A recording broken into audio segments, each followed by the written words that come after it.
Journalistes jɔyɔrɔ ka bɛ se ka kɛ min ye Mali kɛlɛko in na pour que a ka nɔgɔya, ça c'est la sensibilisation de tout le monde. Débat bɛ se ka ban n'u sera ka n'u bɛɛ farala ɲɔgɔn kan ka sensibilisation kɛ a bɛ se ka ban, il y a pas de problème. Bon journalistes jɔyɔrɔ b'a la k'a fɔ ka kunnafoni ɲumanw d'a ma à temps ka tila ka kunnafoniw vraiment journalistes bɛ demande min kɔnɔ bibi in na kɛlɛ bɛ niveau min na bibi in na journalistes jɔyɔrɔba de b'a la ni journalistes yɛrɛ tɛ bibi in na an filɛ yɔrɔ min an tun tɛ se yen vraiment halisa u ka kunnafoni jɛlen k'o d'an ma pour que an jama dɔn fana ka se ka hakili ka se ka sigi. Journalistes dɔrɔn tɛ o population fana kan ka fara journalistes kan. Journalistes tɛ ko ko la o man di. Olu de bɛ tiɲɛ fɔ olu de bɛ ko ye olu de b'a fɔ tiɲɛ fɔ olu de bɛ se ka kɔ olu de bɛ se ka kɛ fana o tɛ tiɲɛ fɔ mais journalistes de quand même journalistes de kan ka kɛ ka kɛlɛ in ban. Pleinement, ça ne peut pas aller sans les journalistes, hein. Pas du tout. Les journalistes sont des pions actuellement incontournables dans le développement et dans la paix au Mali.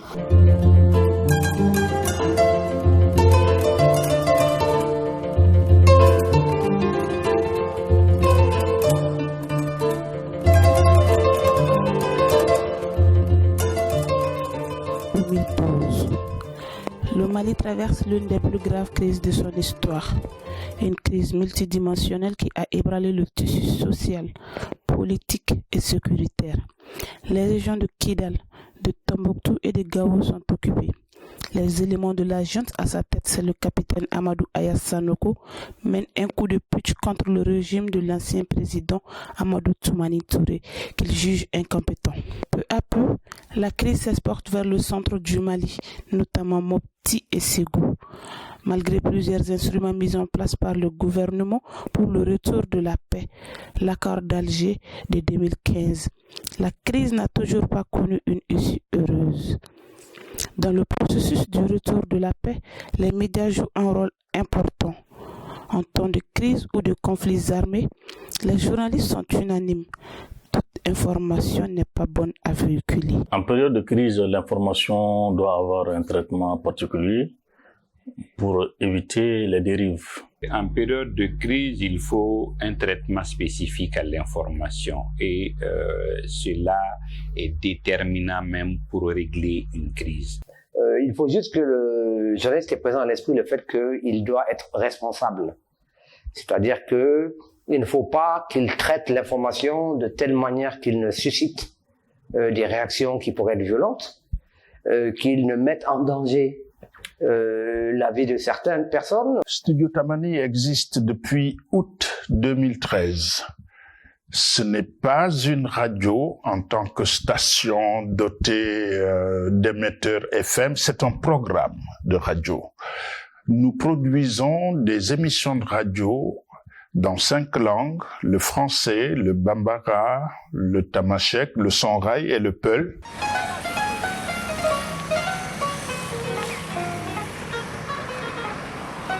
La radio, média de proximité, média de compagnon. Elle est le média le plus intime et le plus proche. En temps de crise, son impact peut déstabiliser ou contribuer au vivre ensemble. En temps de crise, c'est vrai que la radio joue un rôle particulier en ce sens que dans la gestion de cette crise, les gens de radio sont amenés à s'impliquer. Et vous savez qu'une maladresse ou une bonne approche peut contribuer à apaiser ou au contraire à envenimer la situation. Un mot de trop, un mot mal placé peut envenimer la situation. Et ça, les agents de radio, malheureusement, ne se rendent pas toujours compte de la responsabilité particulière qui est la leur en temps de crise. Les journaux, la radio, la télévision, la presse en ligne parlent de la crise. Chacun de ces médias déploie des mécanismes parfois particuliers pour livrer les informations sensibles au public. À Mali Tribune, quand l'armée tue un djihadiste, on va dire l'armée a fait une grande victoire. Quand les djihadistes tuent 10 militaires, on n'en parle pas. Donc pour nous, c'est notre façon d'aider à ce que les populations qui ne savent pas tout ce qui se passe sur le terrain au moins puissent garder le moral et continuer à avoir confiance en la troupe. Donc, notre objectif à Mali Tribune est vraiment de jouer une partition pour que le Mali reste un et indivisible, pour qu'il y ait la sérénité autour de tous ceux qui se battent pour l'unité de la nation et pour que les querelles inutiles ne prospèrent pas à travers nous. On est un service public. Quand il y a une information dans tous les domaines, donc on vérifie d'abord la véracité de l'information. La véracité de l'information, ça c'est des mécanismes parce que c'est toujours le côté professionnel, mais il y a l'esprit. Bon, on a telle information, qu'est-ce qu'on en fait? Est-ce qu'on attend l'accord des autorités? Qu'est-ce qu'il faut faire? Les mécanismes, c'est que d'abord nous formons nos propres agents à la problématique. Nous les documentons sur les différentes facettes de la crise, connaître par exemple le contenu des dispositions établies par l'accord d'Alger. Nous disposons d'une base de données pour pouvoir être en mesure de joindre tout acteur. Donc formation, documentation, mais aussi établir au plan éthique et déontologique des règles journalistiques à respecter. Ces règles, c'est les faits, uniquement les faits, et que les gens se fassent leur opinion. À Studio Tamani, nous nous interdisons les commentaires. À Studio Tamani, nous donnons la parole à tout le monde. Une information non partisane, vérifiée, sourcée. Nous disons plutôt 2 sources qu'une, pour être en mesure de donner une information fiable, pertinente. En période de crise, les journalistes sont confrontés à beaucoup de difficultés. Menaces, intimidations, arrestations, procès ou encore même assassinats deviennent monnaie courante. Les menaces, les intimidations, c'est notre quotidien. Si tu n'es pas prêt à faire face à ça, ça ne sert à rien d'être journaliste. En période de crise ou non, il y a des intimidations. Et le plus souvent, les journalistes ont été beaucoup agressés dans ces pays-là alors qu'on n'était pas en période de crise. Dans mon cas précis, j'ai pas été menacé de façon claire, mais j'ai senti par des gestes que j'étais menacé.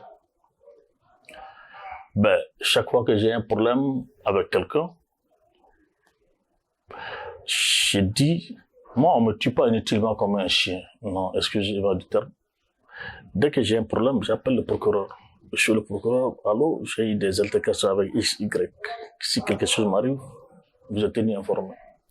Je raccroche mon téléphone, je continue mon travail. Personnellement, je travaille dans un média public. Dans mon travail, je n'ai jamais reçu d'intimidation.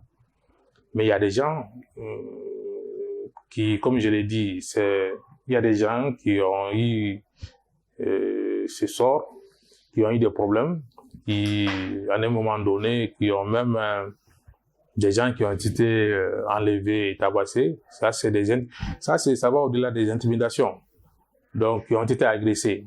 Donc, ça, c'est le danger du métier. Ça peut arriver. Donc, mais il faut pas prendre trop de risques. Au nom de quoi? Les gens vont dire de la liberté d'expression. Je ne le pense pas. Un cas, Boukari Ndaw. Ce journaliste du journal Le Républicain et directeur de publication a été arrêté en 2013. Et pour cause? Pour avoir diffusé une lettre ouverte au président de la République. Et ce journaliste a été arrêté parce que dans cette lettre, les troupes au front demandaient de meilleures conditions et mettaient en parallèle leurs conditions difficiles, invivables, et mettaient en parallèle par rapport à la gabegie financière à Bamako. On a mis en relation la publication de cette lettre avec un soulèvement des militaires à Djabali, alors que ce soulèvement était antérieur à la publication de la lettre. Donc c'est pourquoi j'ai dit le journaliste est un bouc émissaire et une proie facile quand on ne peut pas gérer une situation on s'abat sur le journaliste parce qu'on pense que c'est la faute qui vient de lui. Et au-delà de Boukari Daoud, du républicain qui a été arrêté en 2013, il y a d'autres cas plus graves qui ont été bastonnés et laissés pour morts. C'est le cas du directeur de publication de l'Indépendance, Sauti Haïdara, qui a été malmené et abandonné sur le bord de la route. C'est le cas d'Abdraman Keïta de l'Aurore, qui a été aussi passé à tabac. Et il y a beaucoup d'autres cas. Il y a eu des intimidations, il y a même une disparition des journalistes. Le journaliste du Sphinx, Birama Touré, a été porté disparu. Jusque-là, on n'a aucune nouvelle de lui. 7 ans après, il affirme être sans regret et parce que l'histoire lui a donné raison. L'histoire m'a donné raison. L'histoire m'a donné raison. Cette lettre devrait être publiée. Parce que qu'est-ce que les militaires au front demandaient? Ils demandaient l'annulation d'un décret qui accordait des avantages financiers à certains éléments de la junte. Mais au finish, ce décret a été abrogé. Donc, qu'est-ce que ça contenait encore? Ça contenait une amélioration des conditions de vie des militaires. Et c'est ce qui a été fait. La loi de la programmation, la loi d'orientation et de la programmation militaire. Et pour cela, je crois, 1230 milliards a été voté par l'Assemblée nationale pour améliorer les conditions des militaires et acheter des armements. Donc, est-ce que je regrette d'avoir publié cette lettre? Non.